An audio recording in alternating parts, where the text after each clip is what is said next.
So welcome to Richard Florida's talk on Who's Your City, how the creative economy is making where to live the most important decision of your life. Richard is a professor at the University of Toronto, and he first exploded onto the scene in 2002 with his book, The Rise of the Creative Class, which, according to his press release, is a pioneering look of how a new social class of creative people was emerging at the forefront of the 21st century economy and provided a refreshing new way to think about how we live today. Richard's new book, Who's Your City, is a book that I think will resonate with all of us, many of us who made a conscious decision not to be living in a certain suburb of San Francisco. Damn, you stole my opening line. It's a book about how while technology maybe makes the world seem boundless and flat, it really isn't that flat, and where we live does matter. And I'm going to leave you in Richard's hands with that. Thank you. Well, thank you for that kind introduction. So yeah, that was the question I wanted to start with. And I thought about it a lot this morning. You know, why here? Why not that suburb outside of San Francisco where we're really excited to go next week? But why here? Why here for you guys? So I want you to think about it. Why here for you guys, and why here for Google? Because it wouldn't be what most people who study what I study would have expected. They would have expected everything to be in this cluster out on the West Coast. So I want you to think about it. The other thing is, you know, I'll talk for 40 minutes or so, you know, maybe 45, leave plenty of times for questions. I've been a professor at Carnegie Mellon. I've been a visiting professor at MIT. I teach at the University of Toronto.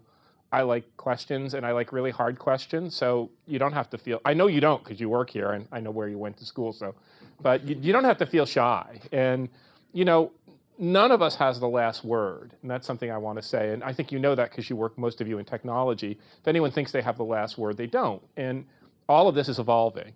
So, and all of my ideas are constantly evolving, and I've always found my best ideas, or whatever I've added at the margin to ideas, have come out of dialogue and from great criticism. So please, you should feel free, and I look at this. And the other thing is, if you have any cool ideas of what to do with this stuff, like in your own work, and how to make it come alive visually or with maps, you know, I'm easy to find. I'm Florida@creativeclass.com. I am completely addicted. You know, I live online. If anyone ever has ideas about that stuff, feel free. We have a pretty cool institute at the U of T, and we're building it out, and we're in this for the long haul.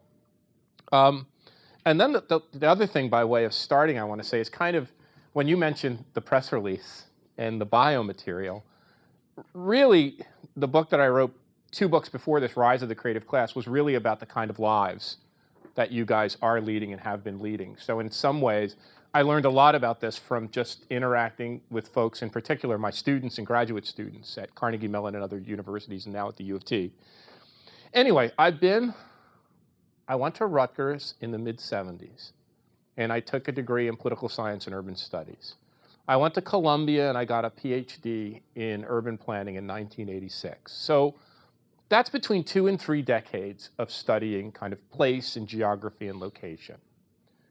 And after writing like lots of academic papers and running a research center, and I can talk about how my wife Rana, who's traveled with me today, who runs our little company, we moved to Washington, D.C., and we liked it there. And then we got the offer to come to Toronto, and we moved again like 2 times in the past 5 years.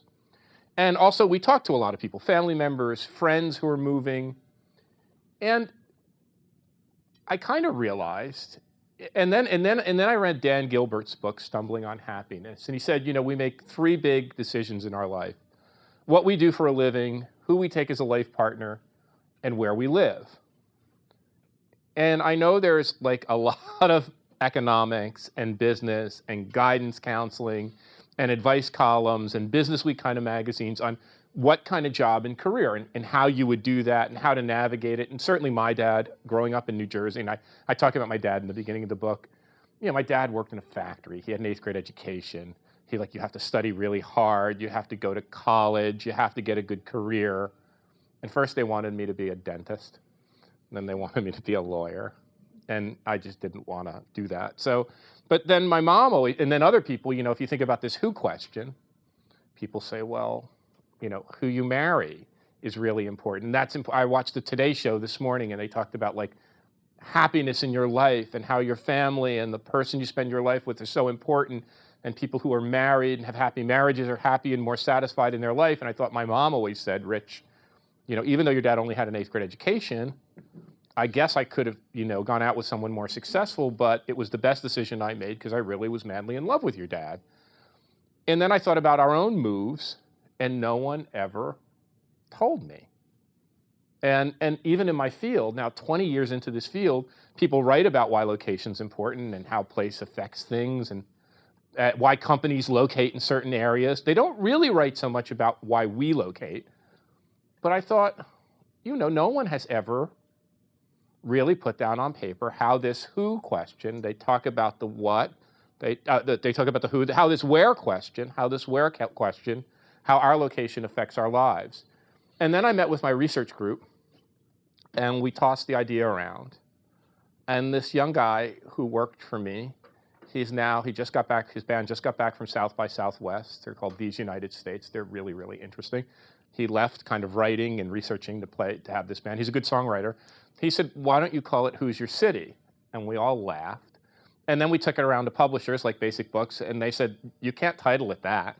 You have to title it like The Location Factor or The Wealth of Place or Why Place Matters. And I don't have a big, at creativeclass.com, our website, we have people who come and communicate with us, and it's not a huge thing, but it's big enough. And we had a little vote. And people were like, no, absolutely, Who's Your City is a better title because it resonates with people. So once we got that far, I decided to write it up. And in the few minutes we have, and really it's the result.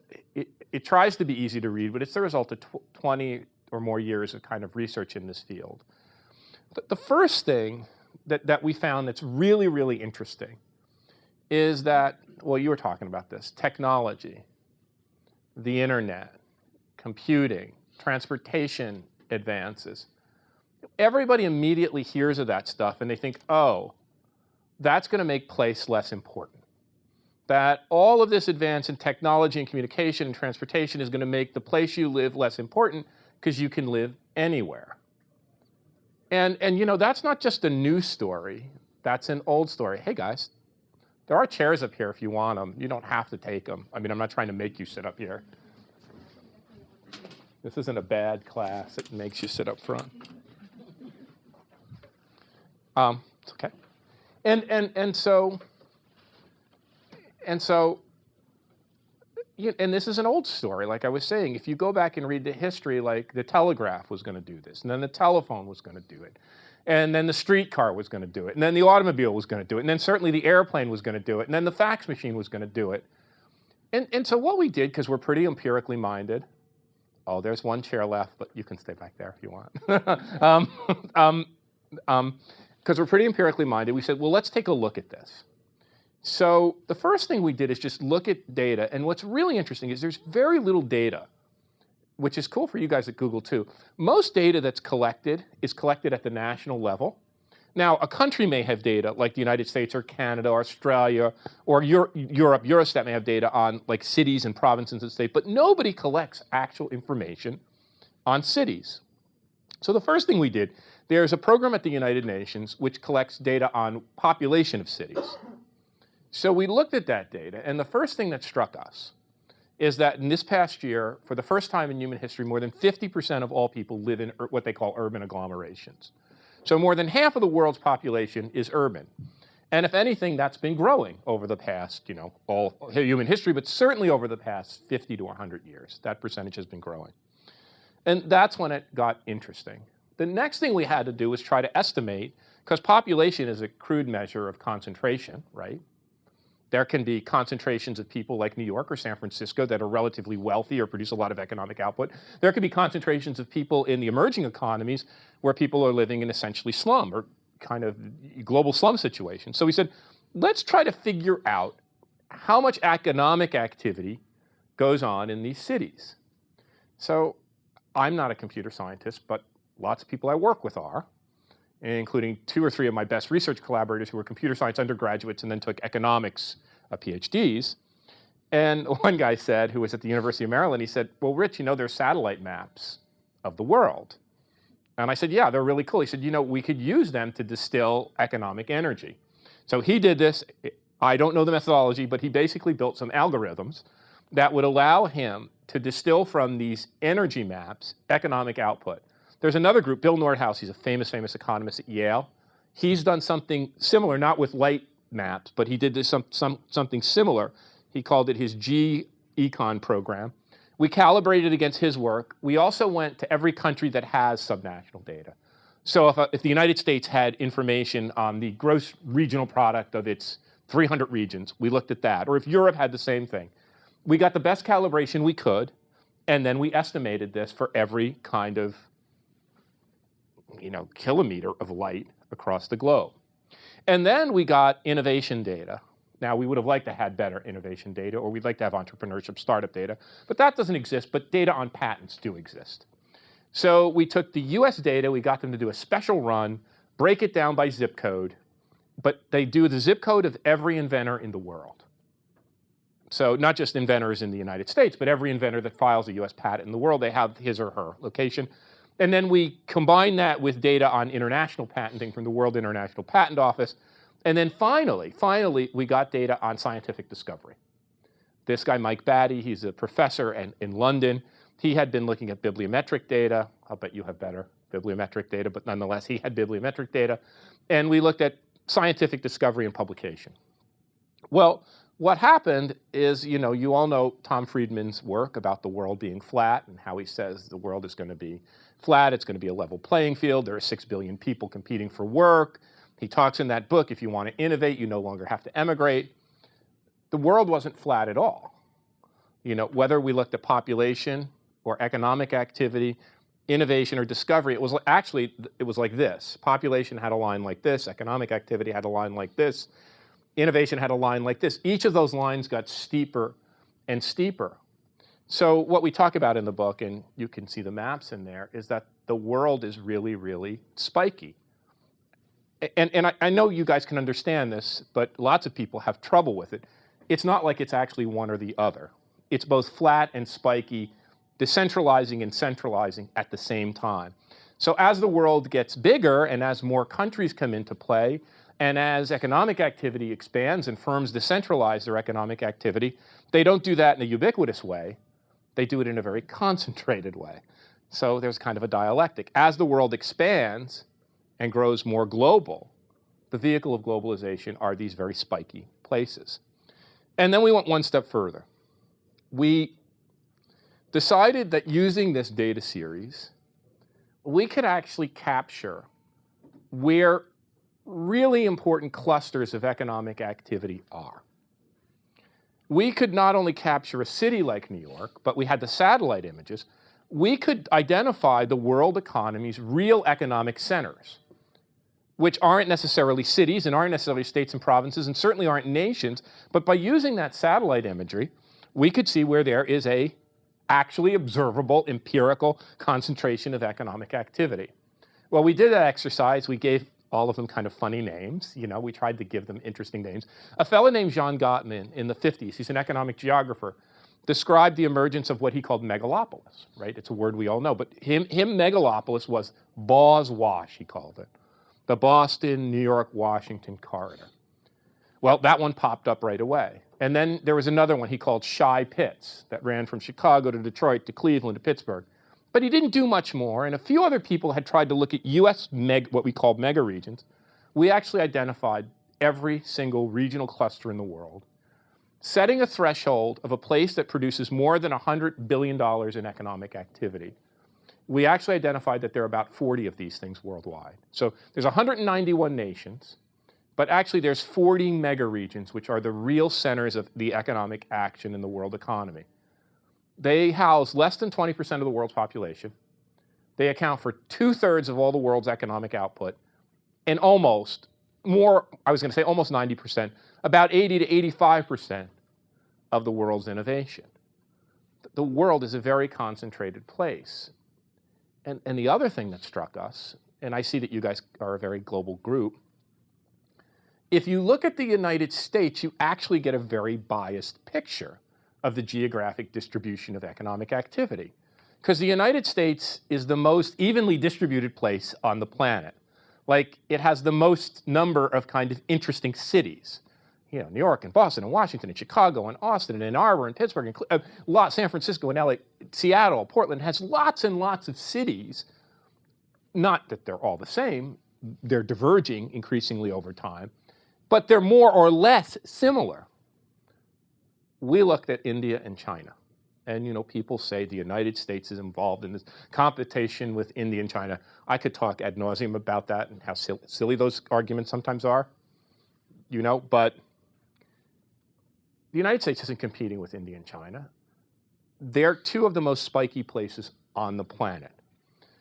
In China, almost all of the economic activity is clustered around Shanghai and Beijing and a few other places that radiate from out from there. And in India, it's Bangalore to kind of Mumbai and then Delhi. They are much spikier, and I remember meeting with one of my students. We've since written two kind of interesting papers on China using these data. But my Chinese student said to me, Rich, he actually called me Professor Florida. I'm like, no, please call me Rich. And he called me Professor Florida. He said, you know, I don't want to be insulting. I don't want to be too aggressive. But he said, in Shanghai, I live better than you. But the people at the outskirts of Shanghai live, his words, and I quote him in the book, in pre-civilized conditions. So what we got a sense of is that the world is not only economically uneven, it is incredibly spatially uneven, and that economic activity, as it spreads itself, is actually doing so in a way that concentrates this activity. Which leads me to kind of the first academic point or kind of intellectual point. Why would this be so? Why would this happen, right? So we have an empirical observation, but then you have to sit back and go, whoa, hold on, I thought costs were supposed to matter. I thought companies were supposed to migrate where there was lower cost. I thought you guys were supposed to all look for places where you could optimize your utility and find that dream home, you know, that was affordable, not living in a place where you spend $2,000, $3,000, $4,000, $5,000 a month for rent and live in 500, 600, 700 square feet, right? It makes no sense. It makes no sense. So then there's a woman who I actually got to know before she passed away, and I'd encourage all of you, if you haven't, to read about her, because she was truly remarkable. She went to the University of Scranton. She didn't get a PhD. Her name was Jane Jacobs. She wrote a fabulous book on this neighborhood in 1961. She wrote a book on on her Hudson Street in Greenwich Village. It's the most remarkable book on cities because she talked about what really makes a city work and how urban renewal, these big urban renewal projects were killing cities. And you can see their legacy, not only in New York, but everywhere. She actually fought the urban renewers. They were going to put a highway right through the Greenwich Village, 2 highways. She fought them in one. But she wrote several other books. I got to know her late in her 80s. She became a mentor and a kind of idol to me. She's now become rediscovered by many interesting people, but she wrote a book called The Economy of Cities and a book called Cities and the Wealth of Nations. She really, in those books, and I'm going to write the anniversary of death is in April, I'm going to write a piece, a 750-word piece about this and just put it down on paper. But she solved this puzzle, and now economists and social scientists are catching up. And there's a great economist, Robert Lucas, he won the Nobel Prize. And he said, he asked a question in the address after he won the Nobel Prize. He said, and he lived in Chicago, he's at the University of Chicago. He said, why would people continue to live in downtown Chicago and in Chicago and pay so much rent? New York would even be more, or London, a more obvious example. He said, well, people could say it's because it's a fun place to live or because it has good restaurants or good shopping centers. But that would be a theory of restaurants and shopping, not a theory of cities. And here's what Jane Jacobs discovered. Economic growth doesn't come from capital investment. Economic growth doesn't come from ports. Economic growth doesn't come from factories. Well, you know this. Look, we're at Google. The real source of economic growth comes from people. It's such a novel idea, and it makes so much intuitive sense. But think of it. Economic growth doesn't come from where the company locates. It doesn't come from big physical investment. It doesn't come from steel factories or auto factories. It comes from people who have ideas. And she said, what's so interesting about this is when people come together in a city or a community and live near one another, they don't just increase their productivity 2 times. It becomes self-reinforcing. And actually, she actually leveled this very implicit critique at Adam Smith. Because Adam Smith in The Wealth of Nations said, economic growth comes specialization and the division of labor. If you can break things down into more and more specific tasks, whether that's in a shop or in a factory, you can get economy of scale and a division of labor and you'll be efficient. Jane Jacobs said, nope. That's a theory of growth, but it's not a theory of innovation. Because all specialization really allows you to do is do something slightly more efficiently. If you want to understand where real economic development comes from, you have to understand these massive waves of innovation. That comes from people and people in cities. She didn't have Google to call upon her Apple. She actually studied the woman who invented the bra. It's a I don't want to tell you the story, but it's a hysterical story about how this lady invented the brassiere in New York City. But basically what she said is that cities not only make each one of us more productive, because we're diverse and because we have different perspectives. And she said this in a very matter-of-fact way. Later, a young man named Scott Page, who's a brilliant economist at the University of Michigan, proved this. If you have cognitive diversity, if you have cognitive thinking styles that differ, you get much better group problem solving. And what Scott proved is that cognitive diversity is associated with ethnic, racial, age, gender, and sexual orientation diversity. So Jane gives us this basic theory which says it's not cost that's driving economic development. It's really the productivity advantages that come from locating in cities. There's two pieces of that book you guys might be particularly interested in. One is I did with my collaborator, Rob Axel, who's a brilliant computer modeler, adaptive agent modeler. He actually built models. And I could get you a link. We have some video. In fact, Ronald, we should put this up on our website at creativeclass.com and who'syourcity.com. But we actually have little videos. He built simulations of how cities form around this Jane Jacobs principle, the talented and creative people, when they come together, they optimize and they magnify each other's productivity. And we did this over millions and millions of runs, iterations, and what you see is these giant mega regions forming. And it's not like they lock in. It's a continual dynamic process. So you see these little locations starting to build, and then one gets really big, and it stays really big, and then two or three get big, and then they crash, and you get other ones. The other piece of research I think you guys would find fascinating is by the folks at the Santa Fe Institute. Would actually use some of our data and some other data to quantify what they call urban metabolism. And this project is just mind-blowing, and we're going to spend some time together this summer. But basically they said most species have metabolic rates, and those metabolic rates are constant across species. Cities have metabolic rates that are faster. And they said in order for cities to survive as they grow back, they have to superscale.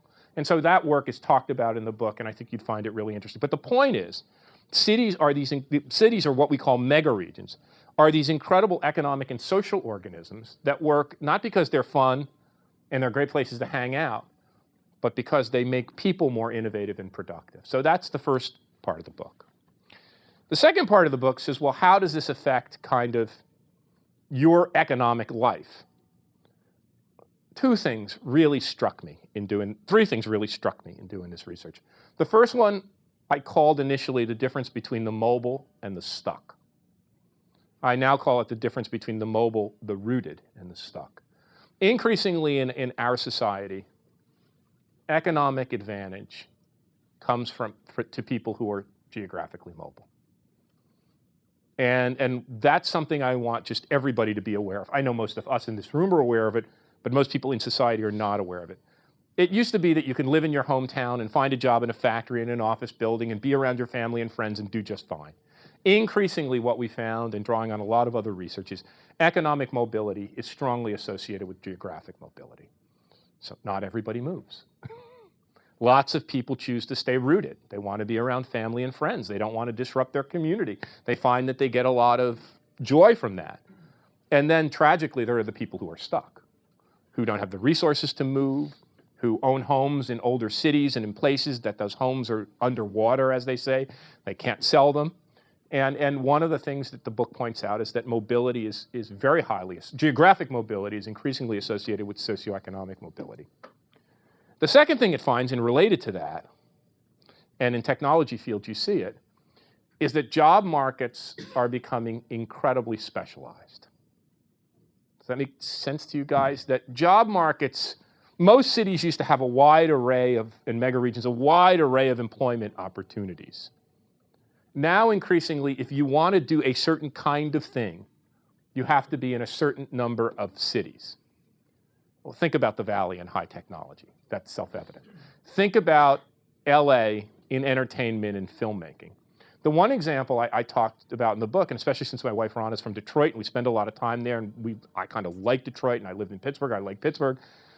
The example I use in this book is, why would Jack White move from Detroit, Jack White of the White Stripes, this incredibly rich and thriving rock and roll root scene where he kind of invents the White Stripes? Why would he move from there to Nashville? And he did. He sold his house in Detroit and he moved to Nashville. And the question I asked myself, I said, okay, I understand why technology people would locate around a Stanford or wherever, MIT, you know. I understand all of that, and that makes all good sense. And the university is a hub of activity. We're good friends with the Rim guys, Balsillie, and why they'd be around Waterloo. Musicians could live anywhere, right? I mean, musicians don't have to concentrate and collect themselves together. If anything, you would think musicians would be around big markets where they could get gigs. In fact, we looked at the numbers over 40 years. Musicians are more highly locationally concentrated than techies. And Nashville is extraordinary in that almost all of the gain in the concentration of musicians comes from Nashville. And we see this and there's a cute little map in there that we drew up of the different kinds of regions in the United States where different kinds of professions concentrate, for all the reasons James Jacobs mentioned and I talked about before. But the point of fact is, if you're thinking about a career, you have to be really, really, really thoughtful about this. And as a young guy, Will Wilkinson, he writes a fantastic blog on happiness, really smart guy. He reviewed an early copy of this, and I quoted him. He said, you know, so you want to be an actor and you don't want to live in New York or LA, suck it up and resign yourself to dinner theater in Biloxi. And realize that your whole career prospects are going to change. So, and the final thing on the economic dimension that I think it's worth mentioning, especially now when we talk about expensive housing in New York City and kind of the housing crisis in America. Housing is the single biggest investment most of us make, most people make. And there's a great professor at Wharton, a good friend, Joe Giorco. He actually looked at rates of housing appreciation for American cities over the past 40 years. And he showed quite clearly, he called them the superstars, that there are 10 places over those 40 years that have consistently appreciated at a level that leaves the rest. You know, if you bought a house in Cincinnati, this is his example, in 1960, you probably paid about as much as the one in San Francisco. The one in Cincinnati would have doubled in value. The one in San Francisco would have went up 10 or 20 or 30 times. So the point that the book makes, and it's kind of, and again, a very simple point, but people don't think about it. When you're thinking about buying a house, affordability is only one side of the equation. So you can afford to buy a house in one of the non-superstar markets. It seems like a good choice. But in fact, the investment in housing isn't about what's the cheapest. It's about what offers the largest rate of return, and then think about that for the choice of location as a whole. It's not just about the trade-off between what's the most affordable, and think about your own location choice. It's not just the choice of the place that seems most affordable. It's the choice of the place that affords the greatest appreciation, well, in your housing, but also in your career. And people need to think a lot harder about that when making this choice of where to live. Well, the next part of the book veers from economics into new territory for me, and I think new territory for my field. I want to qualify that, because one reviewer of the book said, Florida overlooks, he thinks he knows something new about psychology, but he doesn't. Environmental psychologists have always known the effect of place. And they said, as a professor, he should know better. Well, I do know better. I wrote my psychological colleagues a note. The literature on environmental psychology is wonderful, and if you know it, it's about, you know, how do the tree canopy, how does the tree canopy in a neighborhood make you feel? If there are park benches, is that good? If a space is isolated and doesn't have a lot of people, do you feel less disconnected?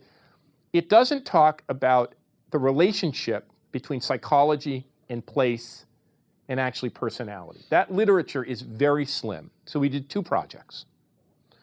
The first project was by happenstance. I had been interested in how place affects psychology for a while. I had learned in my earlier research, when I'd done interviewing, and people had said to me, why did you choose the place you choose to live? Well, they said, because I wanted to be in a place that has excitement, that has stimulation, that has energy, was the concept. And I actually gave a talk to the Positive Psychology Conference, and I asked about this construct of, I talked about this construct of energy, and afterwards, a group of positive psychologists said, no, that's not silly. That's actually really important. Let's talk about it. Well, they had begun to collect some data, and I got clued into this. One day I saw online, on a fellow's blog, that there had been a study done by Sam Gosling at the University of Texas and Jason Renfro at Cambridge University of how they could tell your personality by the music you listen to. They don't need to give you a personality assessment. They just go look at your CD collection or your iPod or your iTunes. They can tell exactly what your personality type is. And then they started studying dorm rooms, right? Duh. Exactly by how your dorm room looked, they could read with almost perfect accuracy your personality type. And then, of course, they started to mope around offices. And it makes perfect sense. So I wrote these guys a note. Jason writes me a note right back. He's a young guy, just graduated the University of Texas, now a professor at Cambridge University. He's like, I read your book, Rise of the Creative Class. It was really great. That's why I moved to New York City after I graduated. It was he said, I started to collect this data. He had data on 650,000 personalities. So he said, let's map it. So that's all in the book. And we mapped it. And I had to go through this incredible learning experience. There's 5 personality types, psychological personality types. There's conscientious people. They work really hard. They're very dutiful. There's agreeable people. They like to get along with other people. They don't fight a lot. They're not very aggressive. There's extroverts, right? People who like other people, want to be around other people, get stimulation from other people. They tend to do really well in sales jobs. There's neurotic people. New York is filled with them, by the way. It really is. That's not just a fun, it really is. And also places even like Pittsburgh and Tulsa, Oklahoma. It's just really interesting. And then there's this group they call Open to Experience. Many people who would work in your kind of business and certainly be innovative and entrepreneurial would fit this Open to Experience category. The research on creativity suggests the Open to Experience personality is highly creative. The people who are entrepreneurial tend to be highly creative. They also tend to be more introverted.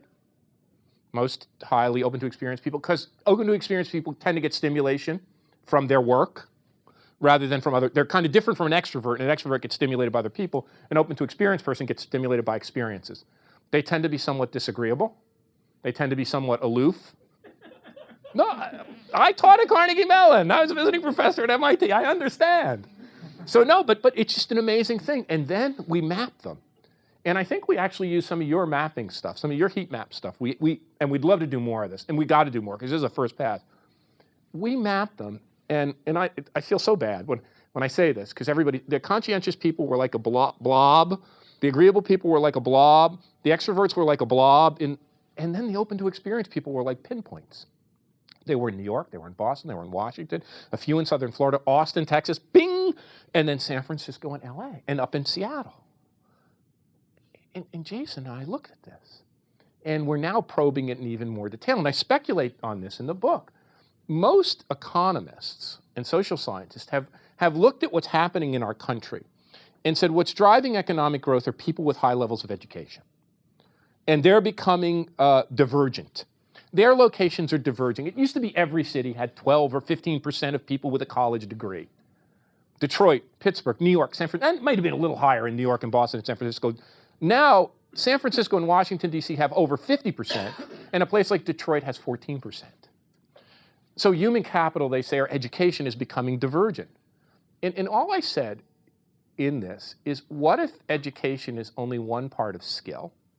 And then I thought about all the people who started interesting high-tech companies and how many of them were college dropouts, right? I mean, you know the list better than I. How many of these people were college dropouts? And then I thought about the fact that according to other research, 30 to 50% of all startups in the United States today are founded by someone who came from a foreign country. So I said to myself, and no one had ever looked at it, what if this Open to Experience type of person is not only the innovative, creative, entrepreneurial, what if they're the migrant? And so what the book suggests is that there's another way of looking at this propulsive dynamic of innovation that is not just skill-based. and I want to say this very gently, because my experience at Carnegie Mellon was probably the best of my life, but I pose in the question the difference between Pittsburgh and high technology in the Valley. And I suggest gently that it's not the fact that Carnegie Mellon, in fact, in terms of faculty productivity, it is equally as productive as Stanford or MIT. I suggest that what might be different is not just the sunshine, that actually there may be more of these open to experience types of personalities who've clustered themselves around the San Francisco Bay Area, historically for a lot of reasons. It was open to new ideas, it was open to new people, maybe it had sun and fun, it had great writers there. And I'm not saying all of us went open to people, found, kind of searched, I want to find another open to experience person, I've got to find one. They kind of just ended up. And you know where else they ended up? I mean, we're sitting in the middle of one of the largest concentrations of open to experience people. And one of the things my work has been controversial about is and I hope to write my next book on music, but one of the things my work has suggested for a long time is if you want to think about incubation of technology and innovation, one of the things you could do is track the location patterns of artists and musicians, and we called it the bohemian factor. It got a lot of controversy, but one of the things that this work points out is that these bohemian clusters, these artistic clusters, are not just artists, strumming guitars and being in the folk bars in the village and before Bob Dylan and playing jazz and, experimental beatnik lifestyles, but these were places that somehow found it possible, that open to experience people found it possible to congregate, and then all of a sudden they just became magnets over time, unwittingly, for these kinds of populations. And we did one other thing with psychological data. We partnered with the Gallup organization. We did a survey of 28,000 Americans. We asked people two kinds of questions. What in your life makes you happy? And is it the what you do? Is it the who you marry? Is it the where you live? We were the first people who systematically asked about where. And then we said, with regard to the place you live, what are the factors that really affect your subjective well-being and your psychology? The first thing we found in a nutshell, and then I want to wrap up. The first thing we found in a nutshell is that three factors really determine your overall life happiness. It's not money, although there's a threshold. There's a threshold effect. It's not money. You need a satisfactory income. Below that satisfactory income in developing and emerging nations, you can be terribly unhappy and dissatisfied. But there's a threshold, and it's not a whole lot of money. 20, 30,000, 40,000 bucks. Over it, you get diminishing returns.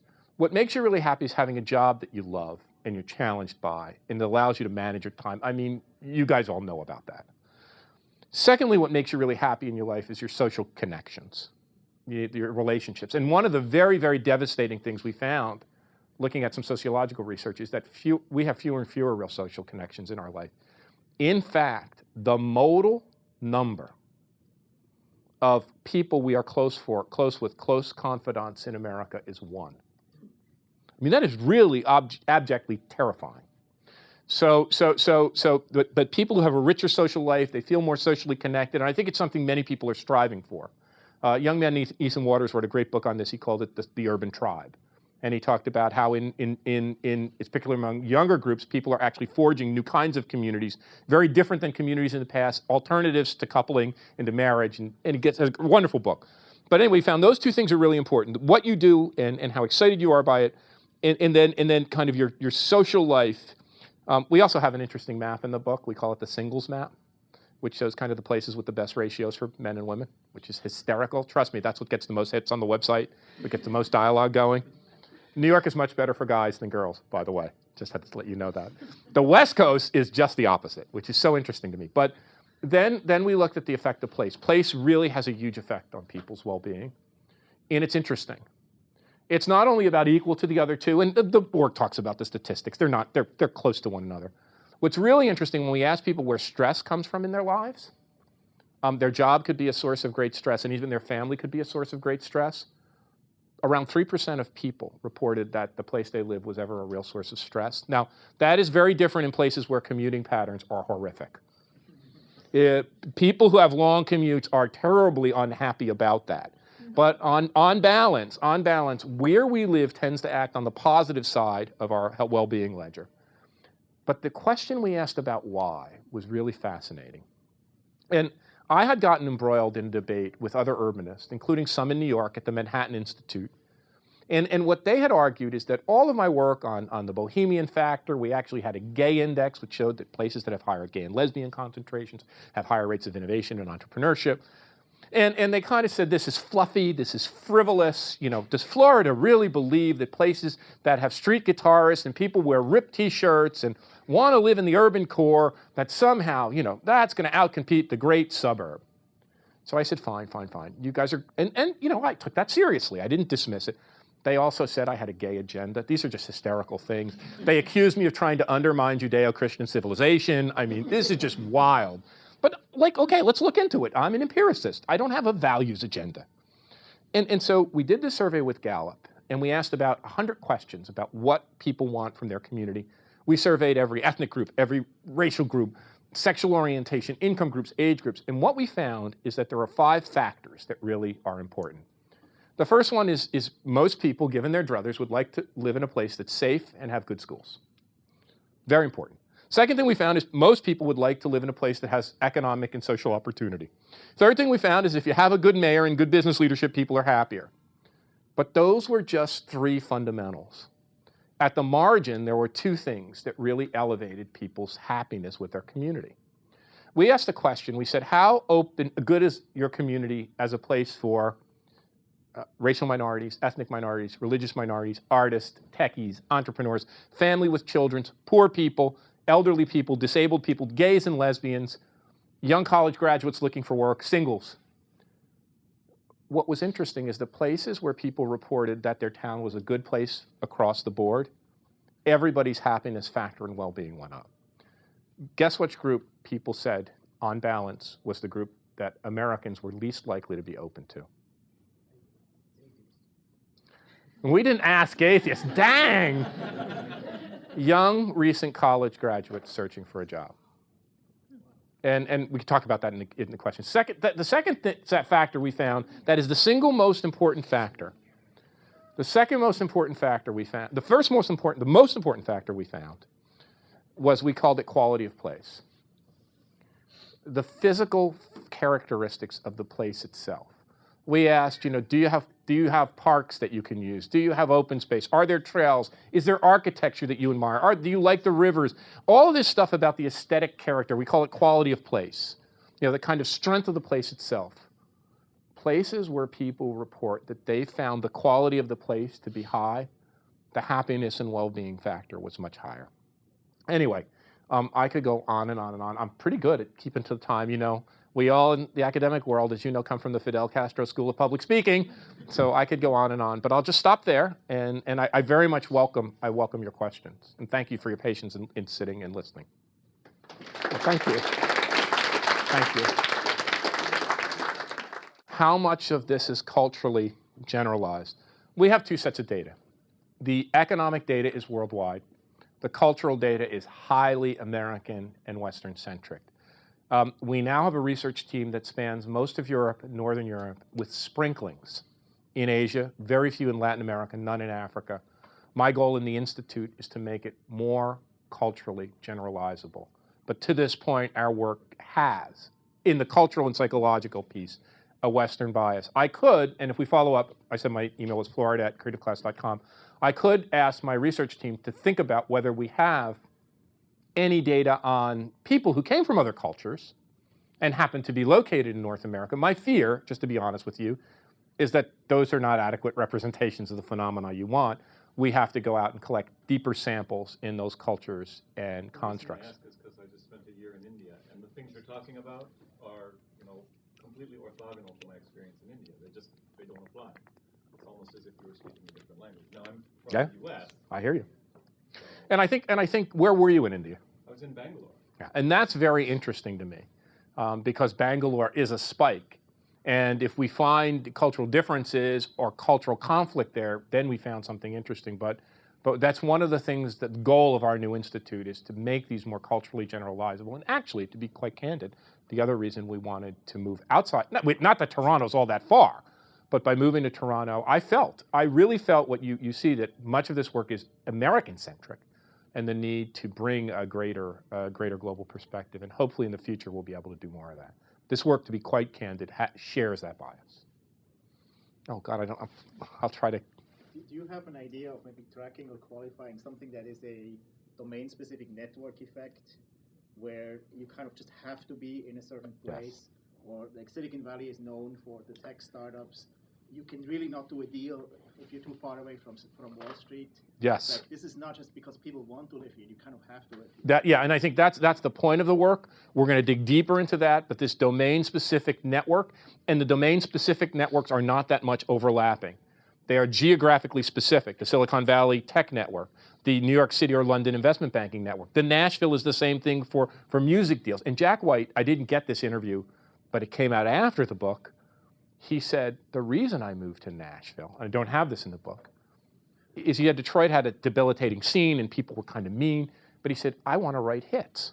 That's what he said. He said, I want to write hits, and in Nashville, all the people who know how to write hits and make hits live in Nashville. I think this domain-specific network is becoming much more geographically distinct across many fields. And you had your hand up. Yeah, I mean, my question is related to yours. And I was just wondering if that is the case of people moving to places that are already established hubs, Yes. then how does one create new hubs? Like, would you do any research into like how these kind of cities are built up?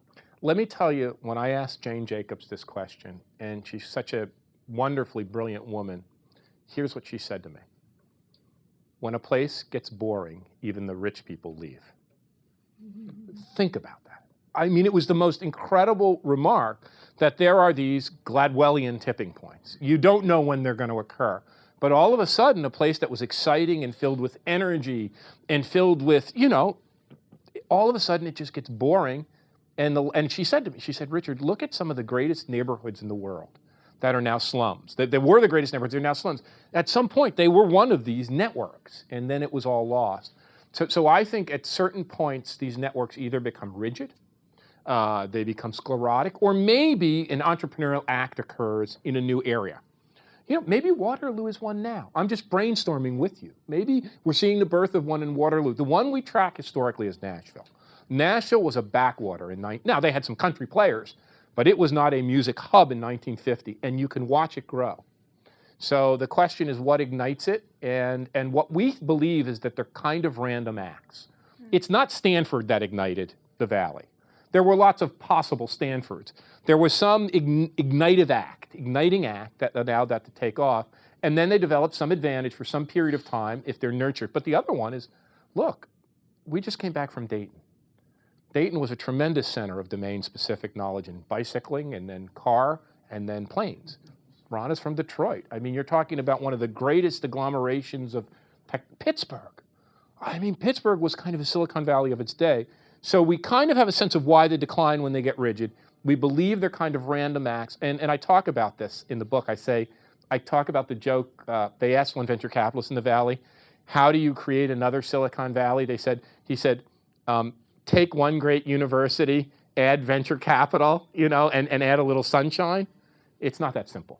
And and there really are. I would hunch that it's places that start to collect these kind of highly open, highly innovative people, and at some point they reach an ignition point. But that's a question that needs a lot more study. I'll go to this side of the room, and then I'll try to get as many, and I'll keep my answers short. So you mentioned that you surveyed people about their happiness and factors that would make them more or less happy, and what factors affect their happiness. And when I hear about these surveys, I always wonder how it is that you can rely on people to know these things. This is a great question. Did you take economics at Princeton? No. Princeton has the greatest group of people in happiness studies in the world. Danny Kahneman won a Nobel Prize for his theory, and he actually was a consultant, not to me, but consultant to Gallup on these surveys. You try to ask the best and most precise questions you can, but people will tell you if you want the most precise answers, and they're very hard to do, and Kahneman has done them, you have to track diaries that people keep every day and regularly during the day. And oftentimes if you do that, you will see that reported happiness, you know what I'm saying, if on a survey may differ. We hope and we believe that the data are as accurate, and we ask the toughest and best questions we could have, but there are all kinds of problems of subjective bias. But the patterns are empirically robust, so they're suggestive. I don't want to say this is the last word. They're suggestive of an effect, and I think the most important thing in this survey I'm a smart enough social scientist to know how these things can be so calibrated. Most important thing in this survey says is that place is important. I mean, if you calibrate it that way, it says that place is this thing we've not talked about, it's important, it's a third leg. And then I think to dig into that, we're gonna have to do more calibrated surveys. Yeah, I actually have two questions. Please. So the first is, like, I think most of us in this room could probably, would probably agree with, like, the fact that New York is awesome, and, like, if you're E. Jane Jacobs, you understand, like, why it's awesome, she goes into a lot of detail. And, like, other places, it's hard to find other cities in New York that other than New York, that have that kind of quality. Yep. And yet, New York isn't, and I think we intuitively feel that New York is very good for the creative class, except demographically, New York isn't really growing. In fact, according to some surveys, it's actually shrinking. So what's up with that? Well, there's two things. I mean, this is a very, nor is London, or nor is the Valley, nor is San Francisco. And so some of my critics, who are very smart people, say, well, Florida has it wrong because if you look at big globs of employment growth or big globs of population growth, they're not in New York, they're in sunny, sprawling suburban areas. And what's really happening, and I talk about this in the book, I call the chapter, I think it's Where the Brains Are, is you're having a very different kind of migration. You're having a migration of highly skilled, highly educated people with high incomes to the New Yorks and San Franciscos of the world. And in a sense, because our household sizes are smaller, most of us in this room are in 1 or 2 person households. When we move to a city, we might be displacing a 4, 5, 6, 7, 8 person household. And we're consuming, even though our apartments are small, we're consuming more space. So what's happening is wealthier people are moving into these areas. The population is a sort, it's not a shift. And they're displacing much larger numbers of lower income, lower skilled people. And that's the way you have to look at it. And we looked at actually the IRS data, the tax data. It is terrifying, this kind of sorting process. The other thing that's really terrifying is how unequal these places are becoming. I mean, you have the relatively affluent and the super affluent, and you have people who are just completely at the other end of the spectrum. So in a sense, it's not only that cross-regionally we're spiky, we're very spiky and even within these places. Please, I see your hand up in the back. Is that effect going to just worsen Yes. the diversity Yes. problem that Jane Jacobs was Yes. so big on? That's why she said. If you get a monoculture in New York, She saw it. I mean, she said to me, you already got it. She said, when a place gets boring, I see her hand. I'm sorry. Go ahead. Why don't you jump in? Take all this thought a little bit further. Is it important where in a city like New York you live? Yes. Here did a map of where all the Googlers live. Let's do it. I found Oh, man, let's do it. Somebody's got to do it. Concentrated in specific neighborhoods of New York. Oh, my God. Almost nobody near me. I'm feeling stupid. This is such an interesting, because, you know, I think I even wrote about in this book, I wrote on my blog about in the Valley, the bus, and how a lot of my critics said, oh, no, all the gay and artsy people live in San Francisco, all the techies, you know, you guys are disproof that techie people don't like this kind of neighborhood. But it's like, okay, Rich, you got it completely wrong. All that want are these and that's their words, not mine. Conservative engineers who want to live in a ranch house, and then all the crazy people, your people, the crazy people, live in San Francisco. Well, the bus to me was just the disproof.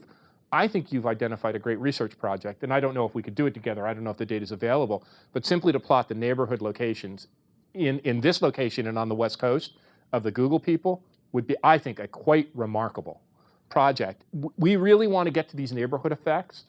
You almost need company data, or you need somebody who really knows how to distill census data. But we believe that it's not just people moving to New York or just people moving to they're living in specific neighborhoods. The book tries to name some of these, and we came up with these funny names, like the Hipster Haven, or the Urban Mosaic, or like the New York, like parts of New York turning into the Strollerville.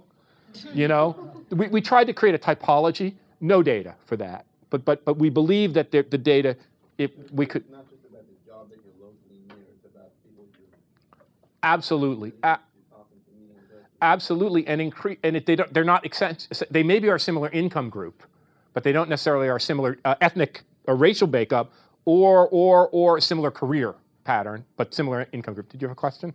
With what's going on with Drescher and the finance community and everything, I'm curious to see what your take is on real estate in New York. Buy, don't buy, keep. Oh, man. Another financial firm, I asked them this question. I was asked to address their partners. I used this quote in the book.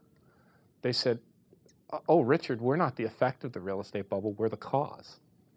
I mean, that's what the guy, No, another financial firm. We're the cause. I mean, it's our people bidding up the price of real estate. I think there's two answers to that question. One, New York is mistakenly seen as a financial center. It's not. We look at the 50 location quotients that are the top location quotients in New York. 3 to 4 of them were in the financial markets. The rest of them were things in entertainment, design, all of the quote-unquote core creative fields. And then there were 3 other ones, and I call them kind of the support occupations of the creative age. It was like entertainment lawyer, podiatrist, and personal coach. I'm not kidding you. And so there were 6 out of 50 that were either financial, 6 or 7 out of 50 were financial or other, 43 or 44 that were kind of creative. So I think New York has been a conglomeration of the financial industry. The thing is, I'm not sure prices will come down here. And the reason is this market is global. It's not a local market. So you're competing for property in New York City with a bunch of rich people from around the world. That said, I think if it comes down at all, it'll be one of the best investments you can ever make. I'm interested to know if you know of any research that's being done on creativity in slum areas or lower income communities, because I feel like coping mechanisms promote innovation in a very different way than the way we perceive the creative class. Yeah. Okay. This will be the last question. I can take questions offline. Florida@creativeclass.com. What about creativity in low-income slum neighborhoods? I didn't talk about Rise of the Creative Class, but there's some misinterpretation of that book. Here's the core of my theory. Every single human being is creative. And actually, one of the companies I use as my examples of a creative company is not just Google, it's Toyota. And when I use Toyota as an example, it's because it saw the factory workers as the key source of technological and continuous innovation, not just the engineers and the folks in the product development lab. What that book really argues, and my subsequent work has argued, and this book talks about a little, but this book's about finding your place, is that really the key to building a more prosperous society has to be unleashing that creativity and using it in economically the most productive ends. So no longer having this divide between those of us who have the fortune and good luck and perseverance to use our skills, but to make, and I'll tell you guys, growing up working class in New Jersey, this all end, the smartest people I ever met were there. They were in the working class, tough neighborhoods, and all 99% of those kids were left behind. So I resonate with that. There's a growing literature, and we hope it's been great to be with you guys. Thanks for your questions, and I'll be happy to hang around and take a few more offline. Thank you.